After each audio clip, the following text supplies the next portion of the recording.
நம்மள வாட்டி வதைக்கிற தீராத துயரங்களுக்கும் கரையில்லாத வேதனைகளுக்கும் ஒரே ஒரு தீர்வு, ஒரே ஒரு பெருநெறி இருக்குன்னு சொன்னா உங்க ஆன்மா அதை ஏத்துக்குமா? வாங்க அந்த பேருண்மையோட கதவை நாம சேர்ந்து துறப்போம். ஒரு நிமிஷம், உங்க மனசாட்சிய தொட்டு நீங்களே கேளுங்க. எத்தனையோ விரதங்கள், எத்தனையோ வழிபாடுகள், எவ்வளவு கண்ணீர் விட்டிருப்போம். ஆனாலும் ஏன் ஏன் நம்ம துன்பங்கள் மட்டும் தீராம நம்மள விடாம துரத்திக்கிட்டே இருக்கு? எந்த டாக்டராலையும் சரி பண்ண முடியாத கொடிய நோய்கள்ல சிக்கி உடம்பும் மனசும் ஒன்னாவே செதஞ்சு ஒவ்வொரு நொடியும் நரக வேதனையில துடிக்கிறவங்க நம்மள சுத்தி எத்தனையோ பேர்.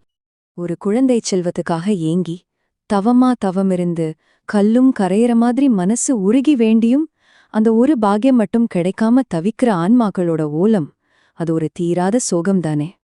மரணம் வாசல்ல வந்து நிக்குதுன்னு தெரிஞ்சா அந்த பயத்துல ஒவ்வொரு நாளையும் கடத்துறது எவ்ளோ பெரிய பதட்டம். அது வாழ்றதை விட கொடுமையானது. உண்மையான அறிவில்லையே, இந்த வறுமை நம்மள விட்டு போகவே மாட்டேங்குது. ஒரு நிம்மதியான வாழ்க்கை கூட அமையலையேன்னு ஏங்குற தவிப்பு, இது நம்மள பல பேரோட அன்றாட போராட்டம். சரி, இந்த குறைகளையெல்லாம் தீர்க்கறதுக்கு நாம என்னென்னலாம் செய்யல?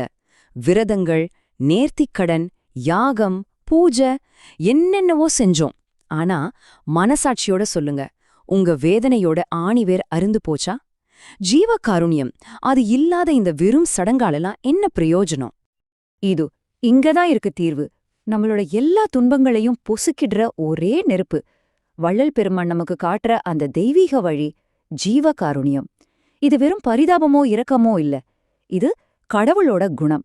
எல்லா உயிர்களோட பசியையும் வலியையும் நம்ம வழியா உணர்ந்து வெறும் பேச்சோட நிறுத்தாம செயலால அந்த துயரத்தை தொடைக்கிறது. இப்போ ரொம்ப ரொம்ப கவனமா கேளுங்க. உங்க எல்லா கேள்விகளுக்கும், உங்க அத்தனை துயரங்களுக்கும் ஒரே ஒரு பதில், ஒரே ஒரு மருந்து. அது இதுதான்.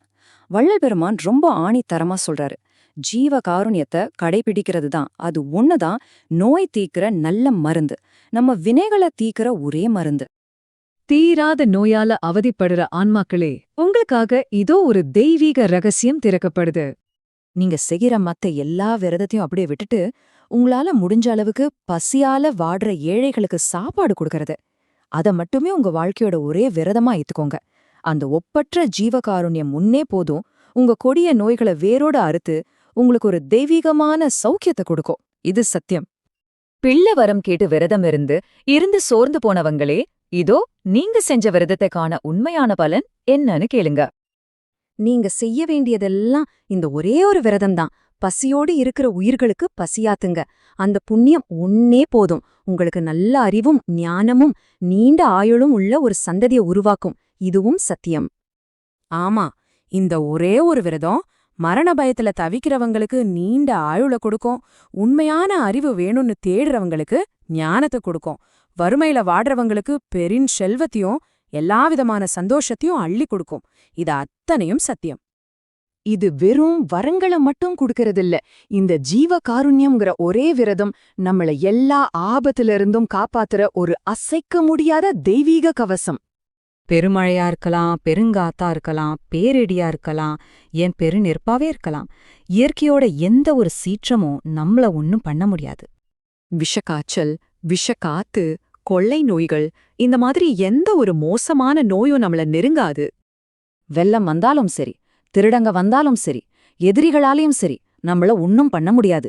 ஏன், அரசர்கள் மட்டும் இல்ல, தேவர்களால கூட நம்மள அவமதிக்க முடியாது. இன்னும் கேளுங்க, இந்த ஜீவகாருண்யத்தை கடைபிடிக்கிறவங்களுக்கு பெருசா முயற்சி செய்யாமலேயே விளைநிலம் செழிக்குமா, எந்த தடையும் இல்லாம வியாபாரம் பெருகும், எந்த கெடுதலும் இல்லாம உத்தியோகத்துல உயர்வு வரும், கொடிய மிருகங்களாலேயோ தீய சக்திகளாலேயோ ஏன் கெட்ட கிரகங்களாலேயோ கூட ஒருபோதும் துன்பம் வராதாம். இதோ கடைசி ஆனா மிக உறுதியான ஒரு வாக்குறுதி. ஜீவகாருண்யம்ங்கிற இந்த ஒரே ஒரு விரதத்தை கடைபிடிக்கிற குடும்பங்களுக்கு விதி பயனால கூட எந்த விதமான ஆபத்தும் சத்தியமா வராது. இதுதான் வள்ளலார் காட்டுற ஒரே வழி, இதுதான் ஒரே தீர்வு, இதுதான் உண்மையான வழிபாடு, இது ஒண்ணுதான் நம்மள காக்கிற உண்மையான பாதுகாப்பு.